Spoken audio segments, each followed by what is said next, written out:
Alza el precio de los combustibles, reaviva el debate por el alto impuesto que se paga por cada galón que consumen los hondureños. Políticas migratorias de Donald Trump obligan a generar riqueza e inversión en el país, dice presidente Adfura, luego de pedir revisión del TPS en Estados Unidos.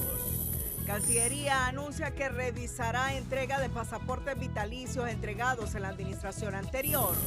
En radiografía de los primeros 40 días de gobierno, la UNAS señala que el país necesita dirección clara y políticas públicas que respondan a las necesidades de la población. El gobierno responde que es solo una opinión. Más de 200 chinos llegaron para construir el Hospital del Sur, pero modificaron su estatus migratorio a empresarios, denuncia CESAL. Autoridades sanitarias confirman la muerte de un menor de apenas un mes de nacido por tosferina. Ya suman 7 las víctimas.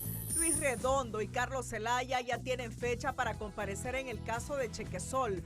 Juez los cita para este jueves. Cientos de jóvenes madrugan en busca de un empleo en Maquila de Choloma, Cortés. El presidente de Estados Unidos, Donald Trump, asegura que la guerra contra Irán está prácticamente terminada. Este es su noticiero TN5 Estelar con Renato Álvarez y Cristina Rodríguez.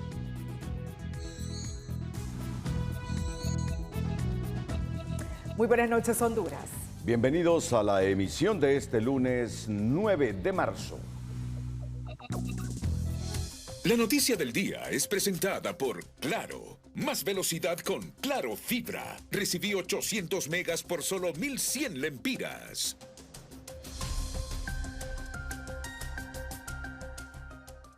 A casi 40 días del inicio del nuevo gobierno, la Universidad Nacional Autónoma de Honduras levanta la voz desde la academia. En un comunicado público, la UNA hace un balance de los primeros pasos de la administración del presidente Nasri Adfura y advierte sobre desafíos urgentes en áreas claves como salud, educación, infraestructura y gobernabilidad. La institución señala que el país necesita dirección clara, decisiones firmes y políticas públicas que respondan a las necesidades de la población.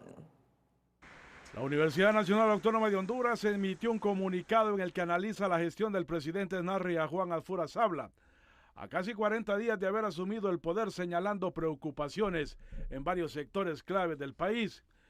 Desde la academia, la UNA señaló que aunque los primeros días de una administración suelen estar marcados por procesos de organización interna, la magnitud de los problemas estructurales del país exigen señales claras de conducción, dirección estratégica y capacidad de respuesta. Uno de los principales señalamientos se refiere al sistema de salud, donde se advierten la ausencia de autoridades formales en áreas estratégicas del Estado, lo que debilita la conducción administrativa en medio de una crisis sanitaria, con hospitales desbordados, listas de esperas quirúrgicas y una demanda creciente de servicios médicos. También se menciona la crisis estructural del Instituto Hondureño de Seguridad Social, marcada por largas esperas, desabastecimiento de medicamentos y precariedad en la atención. El comunicado también expresa preocupación por la dinámica política del gobierno, señalando que algunos sectores estarían asumiendo control de instituciones públicas sin un proyecto claro de país, lo que podría convertir la administración pública en un botín político. En materia de educación, la universidad advierte que aún no se percibe una política pública claramente definida, especialmente en la educación prebásica y básica. Además, señala que Honduras se enfrenta uno de los mayores retrasos educativos de la región, por lo que se requiere una ruta estratégica clara para transformar el sistema educativo. Sobre infraestructura, el comunicado indica que actualmente se realizan acciones de bacheo en diferentes vías del país, pero advierte que estas podrían quedarse en soluciones de corto plazo si no se impulsa una política nacional de infraestructura basada en planificación técnica y mantenimiento sostenible. Finalmente, la UNA señala que aunque el presidente ha realizado varios viajes internacionales, particularmente a Estados Unidos, no se perciben resultados concretos. Mientras tanto, continúan las deportaciones de hondureños y miles de compatriotas en el exterior enfrentan incertidumbre sobre su situación migratoria. El secretario de Comunicaciones del Gobierno, José Augusto Argueta, restó importancia al análisis publicado o presentado por la Universidad Nacional Autónoma de Honduras, que advierte una falta de dirección clara en los primeros 40 días de gestión gubernamental. El funcionario cuestionó el pronunciamiento académico y aseguró que no refleja una posición institucional de la Casa de Estudios, sino una carta personal. Un análisis institucional es una carta de opinión personal y bueno, eso es lamentable porque una casa como la Autónoma es nuestra casa, nuestra alma mater, una de primer nivel, una institución de primer nivel. Creo que punto por punto, la palabra que más se repite es preocupación. Y a mí lo que verdaderamente me da preocupación es que o no se están viendo las cosas que se están haciendo o no se leyó nuestro plan de gobierno y nuestro plan de trabajo por institución. Cuando usted no ha visto, por ejemplo, en infraestructura que efectivamente se están rehabilitando 2.700 kilómetros de carretera y no comprendemos que primero es rehabilitar y luego extender la red vial ya pasando Semana Santa, porque el proyecto fue para que el pueblo hondureño llegara a Semana Santa con los ejes carreteros rehabilitados, para que podamos visitar a nuestros pueblos, para que impulsar turismo interno y para generar empleo. El funcionario además destacó avances en infraestructura vial, educación y salud, asegurando que en este periodo se han rehabilitado miles de kilómetros de carreteras y se ha fortalecido el marco jurídico para reducir la mora quirúrgica. Eso no es repartición del país, eso no es como botín, eso es que hay un líder que tiene visión clara y las fuerzas políticas dijeron confiamos en ese proyecto. En el tema de salud necesitábamos un marco jurídico completo, no solo la ley, sino el reglamento. Y las dos cosas ya están listas en menos de 40 días. ¿Para qué? Para reducir 18,000 personas que están en espera de que puedan ser intervenidas quirúrgicamente. Y además para que nuestra gente pueda acceder a medicamentos en toda la red. ¿Con quién se está trabajando todo esto? Precisamente con el Colegio Médico, con todos los sectores y con la Facultad de Medicina. Argueta reiteró que el gobierno continúa ejecutando su plan de trabajo y aseguró que los resultados de la gestión se seguirán evidenciando en las próximas semanas.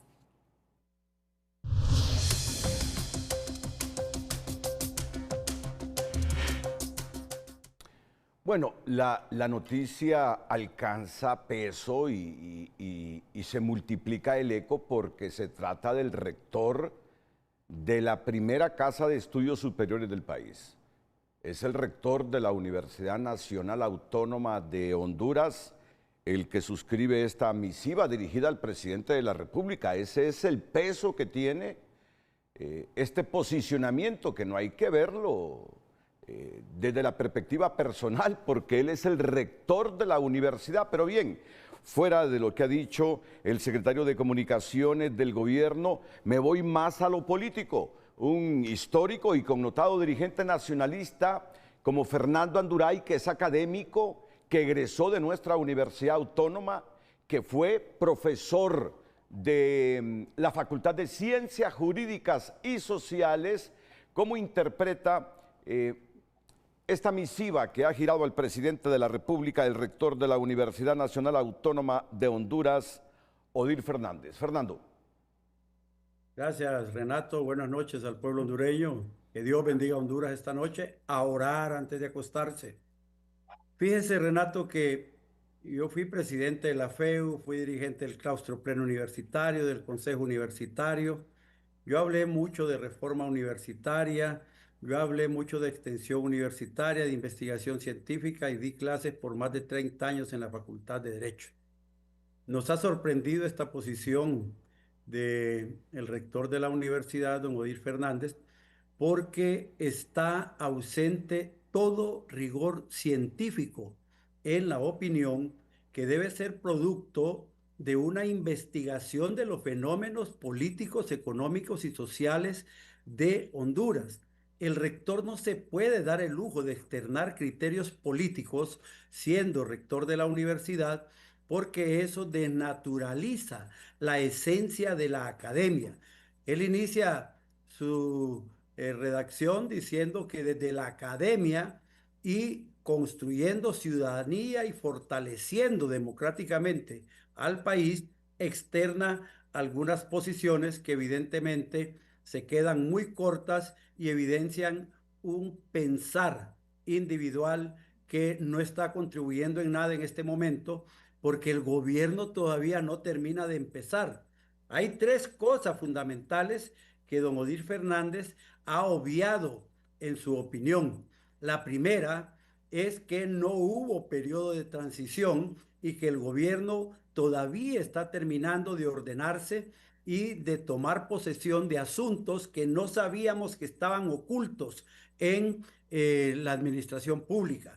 Luego, el segundo tema es el hecho de que ni siquiera se ha aprobado la reformulación del presupuesto general de la República y en función de la cantidad de recursos que destina el gobierno para cada uno de los sectores y de los temas fundamentales del desarrollo social y económico del país, entonces usted podría decir si el gobierno va a estar bien orientado o no va a estar bien orientado y si se va a tener fondos suficientes para desarrollar los programas de gobierno que se tienen contemplados. Y el otro fallón garrafal de el rector es que el tema esencial que domina en la sociedad es el tema de generación de empleo, de reactivación económica y de echar a andar el fortalecimiento económico del país para generar riqueza, porque sin riqueza no va a haber desarrollo económico ni dinero en la bolsa de los hondureños. ¿Cómo entonces un rector nos viene a hacer un planteamiento de análisis del inicio del gobierno sin tocar los temas torales y fundamentales? Hace observaciones, por ejemplo, en el tema de la seguridad nacional y se le olvida que la presencia de Tito Afura, el presidente de la República, en esos eventos internacionales con Donald Trump, incrusta a Honduras dentro de la política de combate al narcotráfico internacional, sabiendo que en Honduras somos víctimas del narcotráfico internacional también y que sin la participación de los norteamericanos, ese flagelo que genera tanta muerte, tanta violencia en el país, no se va a poder controlar. Avances significativos en ese tema. Luego encontramos nosotros que está haciendo algunos análisis a priori de los acuerdos políticos que se han logrado para arrancar con el gobierno.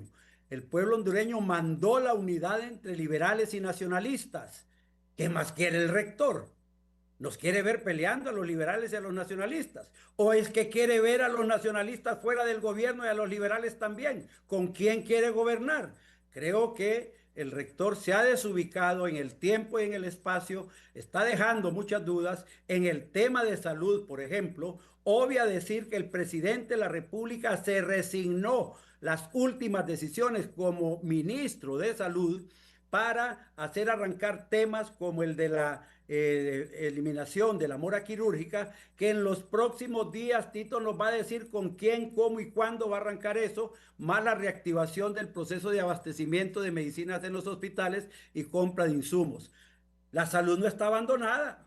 Hay dos viceministros trabajando, manteniendo, andando el sistema de salud del país, tomando las decisiones administrativas, pero lo grueso lo va a anunciar Tito Afura una vez que se anuncie la aprobación del presupuesto general de la República.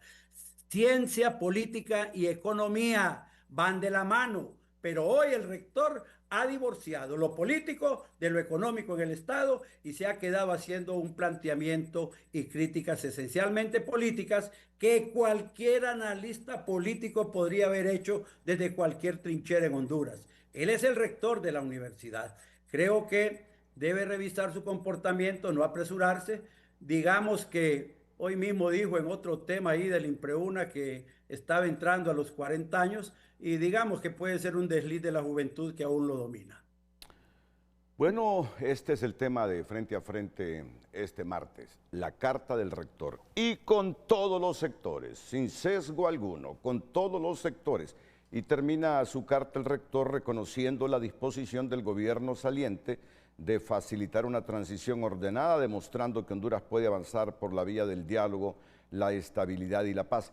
Y hay un punto que creo que les reclama, que la universidad tiene mucho profesional egresado de la máxima casa de estudios que me parece como un reclamo. El gobierno no los ha tomado en cuenta. Tienes unos 30, 40 segundos, por favor, Fernando Anduray. dirigente del Partido Nacional y el comisionado presidente de CONATEL. Adelante. Si a mí me preguntas a mi gusto, Renato, yo prefiero los profesionales de la Universidad Nacional Autónoma de Honduras también, porque conozco el rigor y el sacrificio que se hace.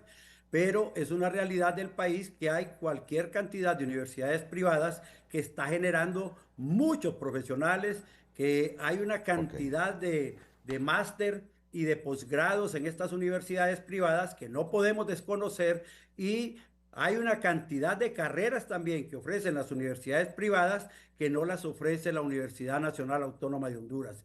Ahí donde estoy yo, por ejemplo, en CONATEL, los ingenieros en telecomunicaciones vienen de universidades privadas. La carrera no la tiene la Universidad Nacional Autónoma de Honduras. Entonces, ¿de dónde vamos a contratar ingenieros en telecomunicaciones? De los que vienen de fuera.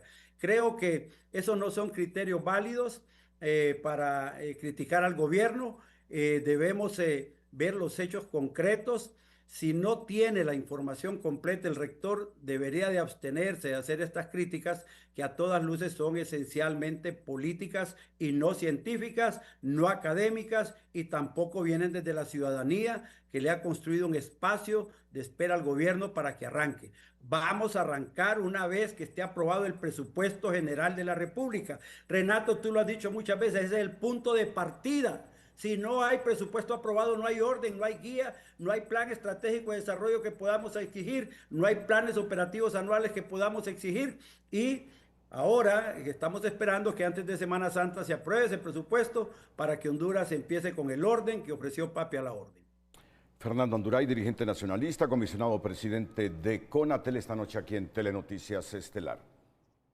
En otro informe, pero en el área de la educación, la Asociación para una Sociedad Más Justa recordó este lunes uno de los problemas más serios que acarrea el país y que se acentúa cada año sin viso de solución. Y es que más de 1 millón de niños y jóvenes en edad escolar están fuera del sistema educativo nacional. El documento advierte que Honduras enfrenta un serio retroceso en cobertura educativa al pasar de un 70% de estudiantes dentro del sistema en 2014 a apenas un 63% en 2025. El más reciente informe de la Asociación para una Sociedad Más Justa sobre el sistema educativo nacional revela que en la última década 4 de 10 niños quedaron fuera del modelo de enseñanza-aprendizaje. En números fríos, la mitad de la población estudiantil en edad escolar. La oferta educativa en las zonas rurales es la más afectada. Honduras tiene 40% de la población rural. Honduras tiene 6.000 escuelas de un espacio, de 2 espacios, dispersas en más de 30.000 caseríos y aldeas. Cada 5 o 6 caseríos y aldeas se aglutinan alrededor de una escuela de un profesor que atiende 6 grados o de 2 profesores que atienden 6 grados. Esta es la población más excluida. Según el informe, Honduras está en emergencia educativa, ya que se identificó que en una década, es decir, del 2015 al 2025, 1.1 millones de niños y jóvenes en edad escolar se encuentran fuera del sistema, una cifra que representa casi la mitad de la población estudiantil potencial de Honduras. Estamos haciendo una alianza con los alcaldes para que el derecho a la educación se vuelva obligatorio a través de una ordenanza municipal, ya que la decisión de estar o no estar dentro del sistema educativo, los niños más pequeños no son ellos los que la toman, sino que son los adultos. Por lo tanto, a través de las alcaldías podemos llegar a más niños y a los padres de familia para que envíen a sus hijos a la escuela. Para reducir estos índices preocupantes, en algunas municipalidades ya se toman correctivos, como la de San Matías en El Paraíso, donde se implementan mecanismos para tal fin. Con la apertura de los centros básicos, con haberlos proporcionado el transporte estudiantil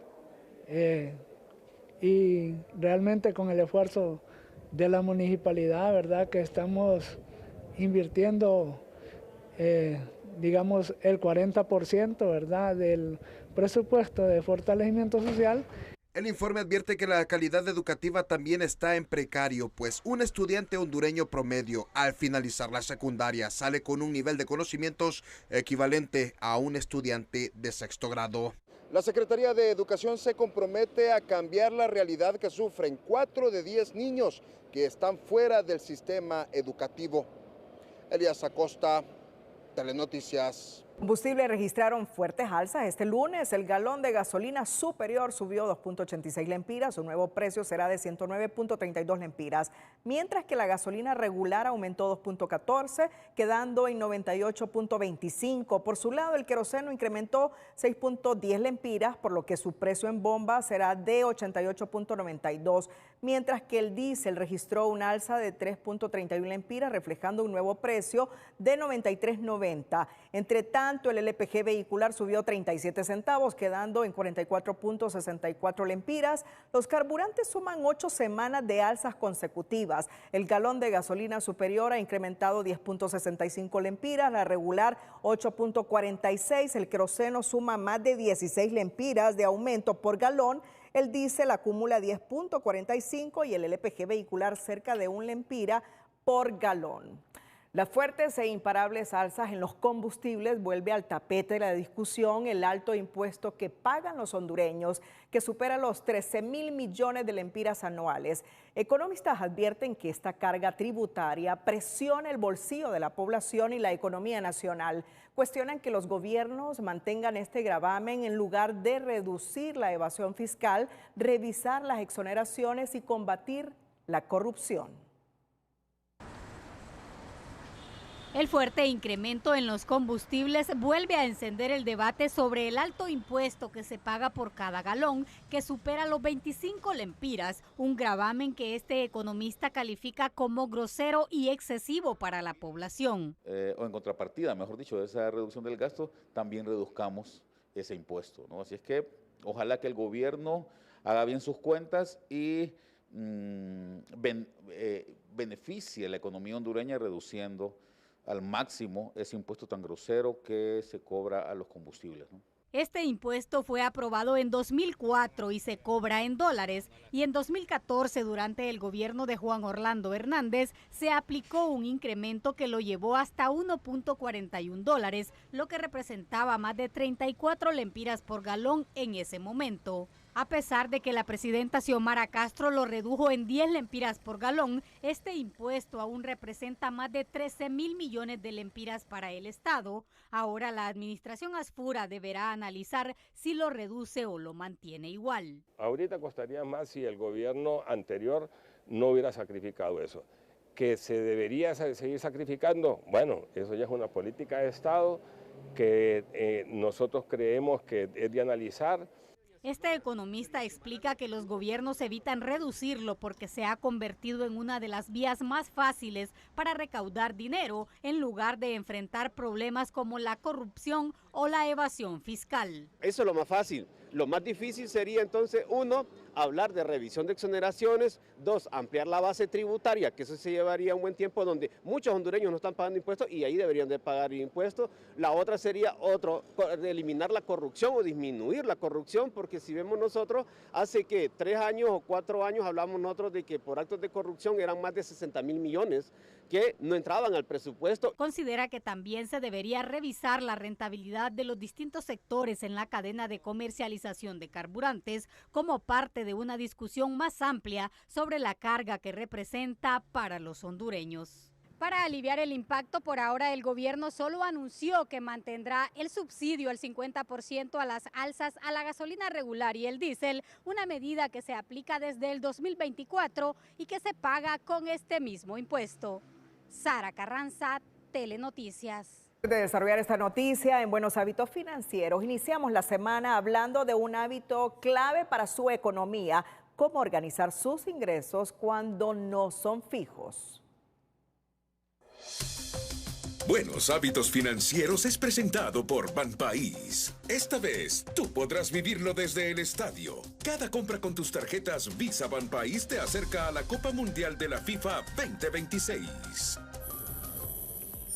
Registre todos sus ingresos. Anote cada cantidad de dinero que reciba sin importar si es fija o esporádica. Identifique sus gastos esenciales. Priorice pagos como vivienda, servicios básicos y alimentación. Separe una parte para ahorro. Destine un porcentaje de lo que reciba para emergencias o metas futuras. Ajuste sus gastos según lo disponible. Planifique sus gastos adicionales con base en el dinero real que tenga cada mes. Bueno, y para el sector privado se terminó el feriado de Semana Santa desde el miércoles, ahora es desde el jueves. El Consejo Hondureño de la Empresa Privada informó este lunes que los feriados para los trabajadores del sector privado correspondientes a la Semana Santa serán el jueves 2, viernes 3 y sábado 4 de abril. Añadió que si un trabajador acuerda laborar durante esos días feriados, la empresa deberá pagar el doble del salario correspondiente a la jornada ordinaria en proporción al tiempo trabajado. Asimismo, el COEP indicó que el feriado nacional del martes 14 de abril será trasladado para su goce al lunes 20 de abril. Finalmente, el COEP recomendó a la población tomar previsiones, ya que en los días de asueto el sistema financiero no operará y solo estarán disponibles los servicios de banca electrónica, transferencias y cajeros automáticos. Pero es lo mismo, fíjate, porque antes el sábado a las 12 meridiano tenían que reincorporarse los trabajadores del sector privado. Sí, ahora es corrido. Y ahora es jueves, corrido el feriado correcto. del sábado. Centenares de personas se congregaron en las afueras de una maquila en San Pedro Sula en busca de una oportunidad laboral. Entre ellos, 3 hermanas que se aferran a un milagro ante la difícil situación económica que atraviesa el país. Empresarios y autoridades coinciden en que es urgente sentar las bases para atraer inversión y generar empleo en la capital industrial. Una multitud de jóvenes se aglutinó esta mañana en una maquila, desafiando el peligro entre saltos por las barandas y fuertes apretones. No es una protesta, es una lucha feroz por entregar un documento de identidad y asegurar los primeros lugares en la fila del empleo. Pues entrar a ver si me dan la oportunidad de laborar, ya que he andado buscando trabajo bastante tiempo.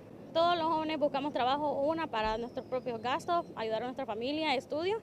En ese mar de personas, 3 hermanas compartían la misma angustia, pero solo una logró cruzar el ansiado portón. Mientras tanto, las otras 2 esperan un milagro. Aquí con mis hermanas también, pues a ver si encontramos trabajo aquí, todas estas personas que están aquí buscando trabajo, porque aquí todo el mundo necesita trabajo. Somos 3, gracias a Dios ella pudo entrar.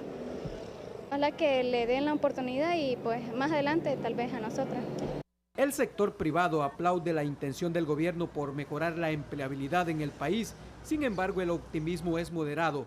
Para inversionistas como Raúl Peña, la clave es cuidar la inversión que ya opera en Honduras. ¿Por qué no hacen un plan entre el COEP, las cámaras de comercio, la mediana y pequeña empresa y los bancos y comenzamos a movernos nosotros para crear nuestras propias empresas? Allí va a haber empleo, pero si nos podemos esperar a que nos manden empresas los norteamericanos o los chinos o los europeos, nos vamos a hundir.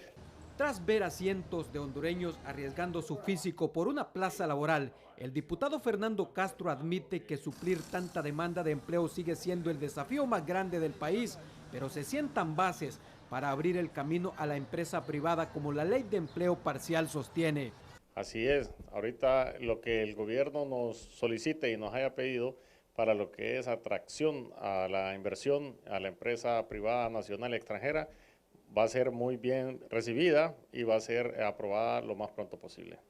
De los 2.000 jóvenes que buscan una oportunidad laboral en esta industria de la maquila, solo 300 serán seleccionados, por lo que 1.700 quedarán sin empleo en San Pedro Sula. Orly Martínez, Telenoticias. Bueno, y esto genera polémica en el país y división inclusive en los trabajadores, unos que no están de acuerdo con el empleo parcial y otros que sí proponen el empleo parcial, porque es mejor tener algo que no tener nada. Lo ideal es un empleo completo, eso es lo ideal, y ojalá que el país se arregle y sea capaz de atraer inversión para que estos jóvenes tengan opción a un empleo permanente, las 8 horas y con todas las garantías, pero mientras tanto, unos dicen el empleo parcial es una herramienta para que se defiendan los jóvenes a no tener que hacer nada y no tener ningún salario mensual o semanal. Aunque la ley de empleo a tiempo parcial se presenta como una alternativa ante los índices de desempleo, su posible aprobación se divide entre los sí de unos y los no de otros. La red de sindicatos de la maquila incluso ha convocado a una manifestación ya que consideran que no debe aprobarse. Es una ley que va a perder derechos de los trabajadores, estabilidad laboral, menos ingresos para los trabajadores y los trabajadores de la maquila. El tiempo extraordinario es lo que más les ayuda para incrementar el ingreso. Contrario a esta posición, desde el sector de la pequeña, mediana y gran empresa, indican que esta ley es urgente y mantienen la esperanza de que se apruebe antes de Semana Santa. Es una necesidad, es una urgencia, es una emergencia de trabajo y necesidades que tiene el ser humano y por eso se hace. Eso tiene que hacerse, antes o después, como sea, tiene que hacerse. Para este economista, la ley es un mecanismo flexible para atraer al mercado laboral ciertos grupos poblacionales, como estudiantes o jubilados, pero se debe evitar que se generalice su aplicación. Para que se puedan incorporar en horas específicas y en jornadas específicas. Y tenemos por el otro lado empresas que por sus características tienen grandes picos y grandes caídas en el requerimiento de mano de obra. Entonces para ellos estaría también muy adecuada una ley de este tipo. ¿Por qué no puede ser para todo? Porque si no se precariza el mercado laboral, ¿verdad? Entonces toda empresa va a querer contratar bajo empleo por hora. Algunos sanpedranos tienen su criterio al respecto.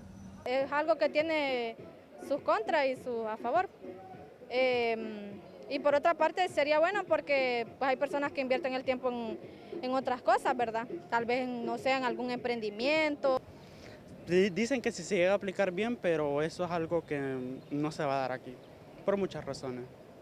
La socialización de esta ley prosigue y lo que se espera es que se tome en cuenta las posiciones de los diferentes sectores. Buenas tardes. En un encuentro en San Pedro Sula este fin de semana con la Junta Directiva de la Cámara de Comercio e Industrias de Cortés, el titular del Congreso Nacional, Tomás Zambrano, empeñó la palabra para transitar todos los caminos que lleven a la aprobación antes de Semana Santa de la Ley de Empleo a Tiempo Parcial. Y este Congreso, con la mayoría de los compañeros diputados, estaríamos aprobando, le explicábamos a la Cámara de Comercio en las próximas semanas, lo que va a ser la Ley de Empleo Parcial. Y es que los muros de la Ley de Empleo a Tiempo Parcial no están dentro del Congreso Nacional, que fácilmente podría arrancar 86 votos cuando solo necesita 65 para aprobar esta iniciativa que en el Congreso anterior impulsó, empujó y hasta rogó la bancada del Partido Liberal. Y ahora se ha presentado un nuevo decreto con algunas reformas donde lo hemos podido ver y contempla temas como seguridad social, aguinaldo, cesantías, estabilidad laboral. Así que yo pienso que sería paradójico que si el Partido Liberal ha sido de los impulsores de este tipo de ley, pues venga ahora a oponerse, así que no creo. En los últimos días, miembros de la comisión de dictamen de este proyecto de ley dejaron claro que presentarán el documento final a consideración de la Cámara Legislativa, tengan o no la versión de la dirigencia obrera, pues aquí afirman el interés primario es el sentir y pensar de los trabajadores y sobre todo de los jóvenes que no encuentran una oportunidad laboral. La dirigencia obrera hoy día en Honduras, la mayoría de los secretarios generales son empleados públicos. Tienen garantizado su trabajo y tienen garantizado sus salarios y tienen garantizados sus ingresos. La verdad que a ellos les preocupa el salario, pero no les preocupa tanto el empleo. Se hace necesario llegar a un acuerdo, diálogo entre las partes, no imponer leyes, porque aquí se está desregularizando también el Código de Trabajo, se va a precarizar más el empleo. En los últimos días, la presión de distintos sectores del país, sobre todo de la iniciativa privada, empezó a caer sobre el Congreso Nacional por el temor que llegue la Semana Mayor y la Ley de Empleo a Tiempo Parcial no esté lista y miles de trabajadores tengan que prestar su fuerza laboral sin un marco jurídico que defina con claridad las reglas del juego. La iniciativa del presidente coordinar acciones contra los cárteles del narcotráfico. Expertos señalan que la cooperación internacional es clave, pero advierten que Honduras deberá fortalecer y depurar sus instituciones para integrarse con eficacia a esta estrategia regional contra el crimen organizado. La iniciativa del presidente Donald Trump, denominada Escudo de las Américas, es una coalición de seguridad entre Estados Unidos y varios países del continente, incluido Honduras, orientada a coordinar operaciones contra los carteles del narcotráfico. Este general en condición de retiro, experto en seguridad, valora positivamente la propuesta del mandatario estadounidense. No obstante, plantea una interrogante clave: si la institucionalidad hondureña estará en capacidad de alinearse plenamente con esta coalición anticarteles, dado que diversas instituciones del país aún requieren procesos de depuración. Un aspecto clave de todo esto es la depuración en las instituciones. Esto llevará algún proceso que durará alguna cantidad de tiempo, pero no debe de extenderse mucho. Esto es clave para lograr los resultados. Este magistrado del Poder Judicial también comparte la visión del general Maldonado Galeas, al considerar que no es un secreto para nadie que los tentáculos del narcotráfico han penetrado diversas estructuras del Estado. Y eso significa también que aquellas personas que dentro de las instituciones estén colaborando de alguna manera con el crimen organizado, con el narcotráfico, pues también sean detectadas, investigadas y sancionadas. El presidente Donald Trump ha planteado que los ejércitos de la región deberían participar activamente en la destrucción de los carteles, en un esquema similar a las coaliciones militares utilizadas contra grupos terroristas. Este experto en seguridad reconoce que la cooperación internacional es trascendental. Sin embargo, sostiene que el ente rector de esa lucha debe ser la Fiscalía contra el Narcotráfico, mientras que las demás instituciones deben de actuar como instancias de apoyo. Se debe hacer un censo de manera inmediata, territorial, para determinar en manos de quién están las propiedades donde generalmente se utilizan se ubican los sembradíos y los laboratorios. Y también de forma crítica e inmediata efectuar un censo de todo extranjero, ya sea venezolano, mexicano o colombiano, que se ubican en las zonas consideradas rojas o zonas calientes. Esta analista concluye que para Honduras ser parte del Escudo de las Américas podría significar mayor cooperación y apoyo en seguridad. Utilizando esta alianza estratégica en materia tecnológica e investigativa, pues que es un fuerte de los Estados Unidos, eso está claro. En ese contexto, una fuente oficial consultada dijo a Telenoticias que el llamado Escudo de las Américas debe entenderse principalmente como una cacería de narcotraficantes en el continente, más que como un simple símbolo político, destacando que responde a esfuerzos de coordinación entre países para enfrentar redes criminales transnacionales. Para Honduras, esta iniciativa podría marcar un nuevo capítulo en la lucha frontal contra el narcotráfico, al fortalecer la cooperación regional y el intercambio de información. Por ahora, el país se mantiene atento sobre el verdadero alcance del Escudo de las Américas. Mariolanda, Telenoticias. De acuerdo a la exdesignada presidencial Dori Gutiérrez, hasta ahora la ampliación del estatus de protección temporal solo ha quedado en una promesa fallida. Había alguna esperanza de que se iba a dar un tratamiento especial a nuestro país, ¿verdad? Pero bueno, por eso es que una cosa son las promesas y otra cosa son las realidades. Entonces, bueno, sí es cierto que tenemos que generar riqueza, sí es cierto que tenemos que generar inversión, pero también se creó una falsa expectativa en el sentido de que se pensó de que por lo menos a los tepecianos, ¿verdad?, se les iba a dar un tratamiento especial. Según Dori Gutiérrez, la falta de avances concretos genera incertidumbre entre los hondureños que dependen del TPS en Estados Unidos, dejando en evidencia que las gestiones hasta ahora no han logrado materializar los compromisos anunciados. Mire, pero con esto del TPS nadie prometió nada, ni los gringos nos lo prometieron, ni los que nos gobiernan nos lo prometieron. Nosotros pensamos, después de que Trump habló de que votaran por Tito Afura, que el TPS podría resurgir, pero aquí no ha habido promesa de nadie. Nosotros nos imaginamos, nos esperanzamos. Bueno, y hay que ser claros con esto del TPS. Si algo trae claro el presidente Afura después de su gira por Estados Unidos, más allá del Escudo de las Américas que el presidente Trump oficializó con los gobernantes afines del continente, es que el TPS es cosa del pasado. Y la única salida que tiene Honduras es crear las condiciones jurídicas, económicas y de seguridad para la inversión y así retener a los connacionales que migran al mundo buscando mejores horizontes. Analistas coinciden que el país debe impulsar oportunidades internas para frenar la migración irregular y fortalecer el desarrollo económico. Pero esto solo se logra creando condiciones para que la gente confíe, tanto los locales como los extranjeros, de que vale la pena invertir en Honduras.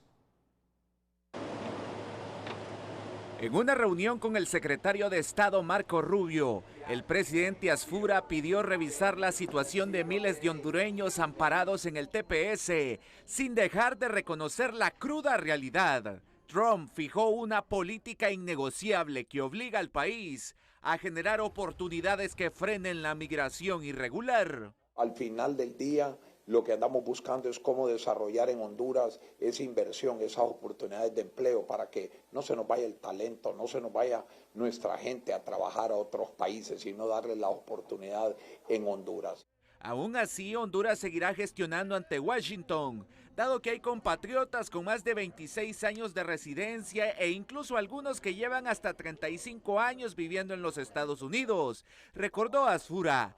Pero la verdad es que nadie hará por el país lo que los propios hondureños no sean capaces de hacer por sí mismos, afirmó el rector universitario Julio Raudales, al señalar la necesidad de asumir responsabilidades para impulsar el desarrollo de la nación. Y esto implica además gestionar adecuadamente nuestras relaciones con el resto del mundo, amigarnos con quien debemos hacernos amigos, asociarnos y buscar perennemente vías para lograr que mediante el comercio, mediante la inversión, mediante la confianza, se pueda construir la sociedad que todos requerimos. Queda claro, según Raudales, que en el nuevo orden mundial no habrá privilegios, ni siquiera para Honduras, sin importar cómo haya sido históricamente la relación bilateral con Estados Unidos. Y es que guste o no guste, se mantiene una dependencia extrema del gigante mundial, por lo que no queda de otra más que seguirle dando el lugar que se merece como principal socio estratégico dentro del alineamiento que se busca consolidar con Estados Unidos, indicó el analista del FOSDE, Mario Palma. Honduras le tiene que dar la importancia a la relación con Estados Unidos que esta merece. Estados Unidos es nuestro principal socio comercial. El 47% de nuestras exportaciones van a Estados Unidos. El 30-35% de nuestras importaciones vienen de Estados Unidos. El 80% de las remesas provienen de Estados Unidos. Gran parte de la inversión extranjera directa del país proviene de Estados Unidos. Por lo tanto, es nuestro principal socio comercial y como tal se le tiene que dar el lugar que se merece, nos guste o no, esa es nuestra realidad. En medio del fallo judicial que habilita al gobierno de Estados Unidos a avanzar en la cancelación del programa migrante, los analistas consideran que el reto de Honduras a partir de ahora será crear oportunidades internas para frenar la salida de más connacionales. Luego de conocerse que el ex canciller Enrique Reina aprobó un reglamento que establece la entrega de pasaportes diplomáticos de carácter vitalicio para presidentes, cancilleres, ex cancilleres y sus cónyuges, y ante la iniciativa de algunos exfuncionarios de devolver ese documento oficial, hay quienes sugieren a la canciller Mireya Agüero montar un operativo para retirarlo al momento de su ingreso al país.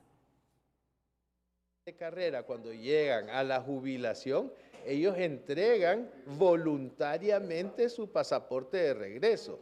El problema está que los funcionarios que han salido en este momento no están devolviendo sus pasaportes. Eso es irregular y lo siguen utilizando, y eso aquí es una sugerencia que la hago públicamente. Hago un llamado a la señora canciller para que haga un operativo con migración, para que se incauten, ya sea en la entrada de las personas o a la salida de las personas, esos pasaportes diplomáticos. Custodio recordó que el reglamento aprobado en 1998 sobre pasaportes diplomáticos y oficiales establecía disposiciones administrativas para su emisión a funcionarios que por ley tienen derecho a ese documento, pero con fecha de caducidad. El reglamento señala que el pasaporte diplomático es un documento de viaje oficial para el ejercicio de funciones del Estado en el exterior, vinculado a misiones diplomáticas o representación oficial. A propósito, el designado presidencial Carlos Flores anunció que la Cancillería revisará los pasaportes vitalicios, iniciando por un levantamiento de información para determinar cuántos pasaportes diplomáticos existen actualmente. La abogada Mireya Agüero es la que va a gestionar este tipo de problemática, la que está más enterada de este tema y tomará las acciones con su equipo directivo en la Cancillería. ¿Qué acciones se estarían tomando? Bueno, primero a ver qué cantidad de funcionarios tienen este tipo de pasaportes, porque recordemos que hay pasaportes, los vitalicios, los diplomáticos, los oficiales, y en ese momento ver qué gente todavía del gobierno anterior está trabajando en este gobierno. Para la directora ejecutiva del CNA, Gabriela Castellanos, el juicio político no solo debe abarcar al fiscal general Joel Zelaya o al consejero del CNE, Marlon Ochoa. También se debe evaluar la conducta de la presidenta de la Corte Suprema, Rebeca Raquel, al tiempo de recordar que el país no quiere que los diputados empiecen a negociar el juicio político para eliminar un caso de investigación. Hay que aplicar juicio político lo más pronto posible. Existe el sustento, nosotros lo estamos entregando pronto también al Congreso Nacional, pues no solamente para decirlo desde afuera, sino que entrar a la arena y trabajar con ellos. Castellanos reiteró que solo se necesita voluntad seria de las bancadas para aplicar el juicio político a todos esos personajes.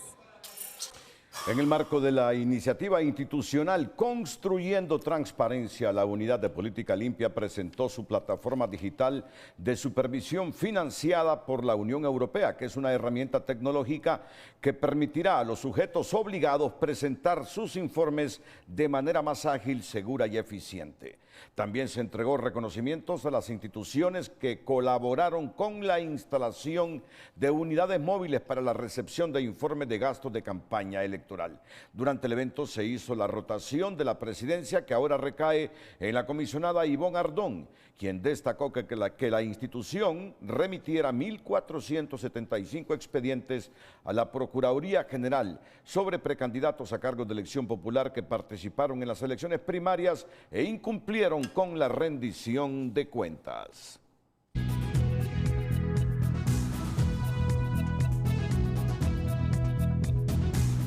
Autoridades de la Secretaría de Salud denunciaron irregularidades en el convenio firmado con China para la construcción del Hospital del Sur. Según el acuerdo suscrito en 2024 por la exsecretaria Carla Paredes con la empresa FECO Group, debía ingresar un máximo de 100 trabajadores por periodo. Sin embargo, en algunos momentos habrían entrado más de 200 ciudadanos chinos de forma irregular. La situación deberá ser investigada por la Fiscalía, mientras la empresa asegura que todo se realizó bajo las condiciones establecidas por el gobierno anterior.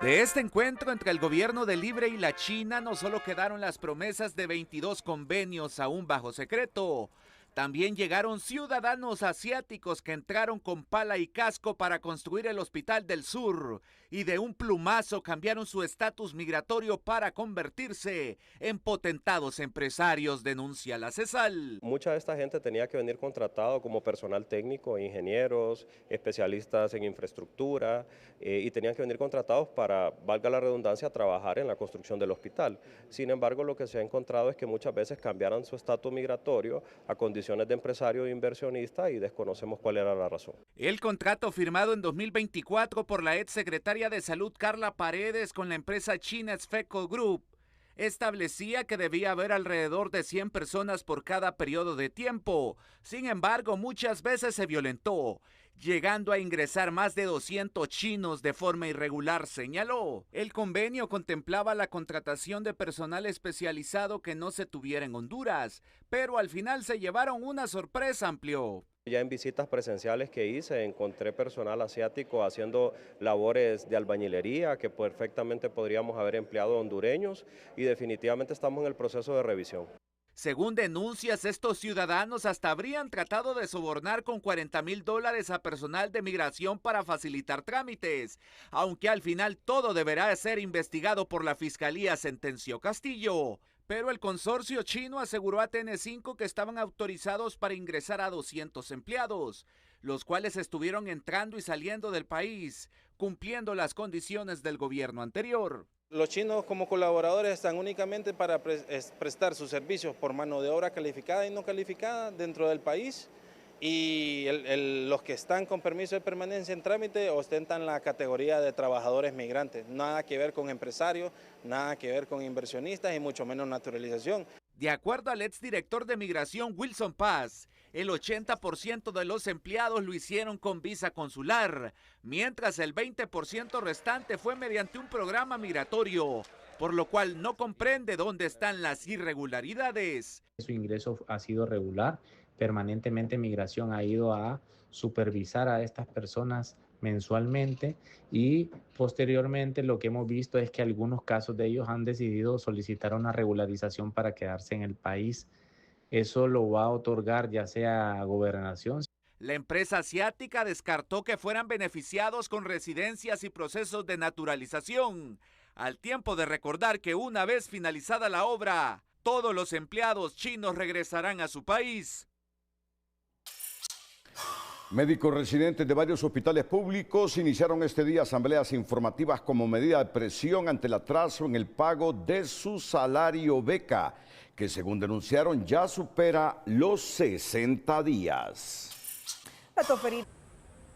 En el desarrollo del caso Sedesol, el juez que conoce el proceso resolvió citar para el próximo jueves en calidad de testigos al exsecretario del Congreso Nacional, Carlos Zelaya, y al expresidente legislativo, Luis Redondo. Lo presupuestado es que el día jueves se haga la evacuación de los medios de prueba testificales, quienes han sido convocados para este caso, según las defensas técnicas, son los exdiputados Carlos Zelaya y también el expresidente del Congreso Nacional, Luis Redondo Guifarro, quien deberán de ser citados para su comparecencia el día jueves. Entonces tiene que explicar el expresidente del Congreso Nacional cómo fue que surgió la creación de ese fondo y en este caso el ex jefe de bancada para que explique si había una instrucción política o no para que los diputados usaran ese dinero con carácter político. Entonces es nada más para eso. La citación forma parte de la etapa de evacuación de pruebas dentro de este caso que continúa en la Corte Suprema de Justicia. Por su parte, el extitular de Sedesol reiteró que al involucrarlo en este caso le tiraron los perros, asegurando además que lo dejaron solo en el proceso. Cardona añadió que el mayor aprendizaje que le deja esta situación es que en la administración pública los fondos deben manejarse con transparencia y honestidad. En otra temática, 3 hermanos que recientemente habían recuperado su libertad condicional fueron asesinados a balazos este domingo en la aldea de Copán, en el municipio de San Andrés, en Lempira. Según datos preliminares, la muerte de José Daniel, José Naún y Juan Manuel López Vázquez podría estar relacionada con enemistades personales o con el consumo de bebidas alcohólicas. El hecho genera preocupación en la zona, ya que con este crimen suman 6 muertes violentas registradas en Lempira solo durante el fin de semana. 6 personas perdieron la vida de forma violenta durante el fin de semana en Lempira, entre ellos los hermanos López Vázquez, quienes fueron asesinados a disparos en la aldea Copantillo, municipio de San Andrés, Lempira. Corresponden a 3 hermanos de apellido López Vázquez, en el cual estos jóvenes habían estado recluidos en un centro penitenciario de Gracias por 5 años, en el cual un hermano de ellos también los acompañaba y tuvo esa suerte de no estar integrando el grupo en su momento del ataque de otra persona lugareña, vecina. Según la fuente policial, los hermanos López recientemente habían recuperado su libertad condicional. Es que no podían andar o consumir o andar en lugares donde se expenden bebidas alcohólicas. Y el otro es que ellos no podían estar cerca donde residen las víctimas. Se hace mención a los 3 asesinatos restantes. Las otras 2 muertes que estuvieron en el sector de Lepa era, 2 hermanos, se quita la vida entre ellos mismos, 2 personas pelean entre ellos mismos, producto de la ingesta de bebidas alcohólicas, uno le quita la vida al otro usando el método de estrangulación y se captura a la persona y se remite a la fiscalía. Se está en búsqueda de la persona responsable del homicidio múltiple de los hermanos López. Para TN5 les informa Zaira Ardón. El estado del tiempo es presentado por Sudagrip. Al primer síntoma de la gripe, toma Sudagrip.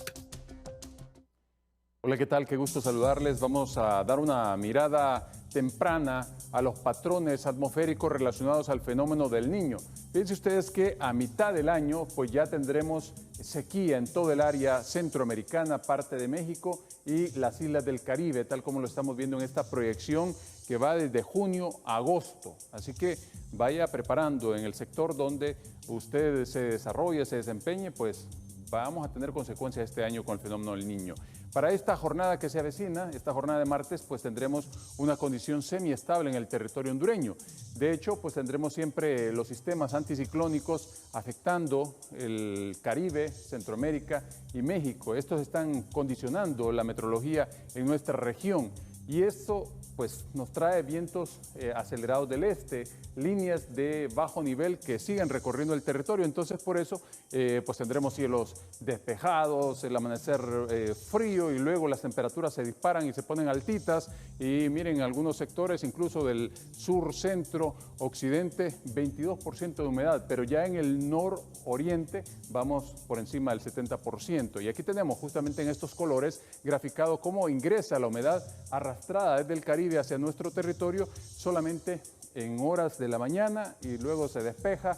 En horas de la tarde vuelven a aparecer las posibilidades de chubascos en estos departamentos del oriente del país, nororiente, nada más. En el resto la condición, como ya se los proyectamos, es seca para esta jornada de martes, mientras la altura máxima del oleaje va a 1.8 metros en el litoral Caribe y un poco más agitado en el Golfo de Fonseca, hasta de 2.4 metros, así que por favor un poquito de precauciones. Las temperaturas pues altas, 39 en el sur, aquí en el centro entre 31 y 32, también en la parte norte, 33 en puntos del occidente y 32 en zonas de Olancho, en la región oriental, con un índice ultravioleta que irá elevándose en el transcurso de la mañana y llegada a las 12 del mediodía, pues tendremos un peligroso índice ultravioleta de 13. Así que por favor, protéjase. Cuídese mucho, siempre le queremos como televidente y no como noticia. Que la pasen bien.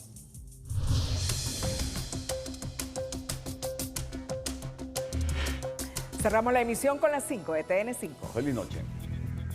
Las 5 de TN5 son presentadas por Hospital Clínicas y Óptica Santa Lucía. Disfruta del sol sin reflejos con lentes polarizadas Experio. Visítanos en Hospital Clínica y Óptica Santa Lucía. Calidad internacional a tu alcance.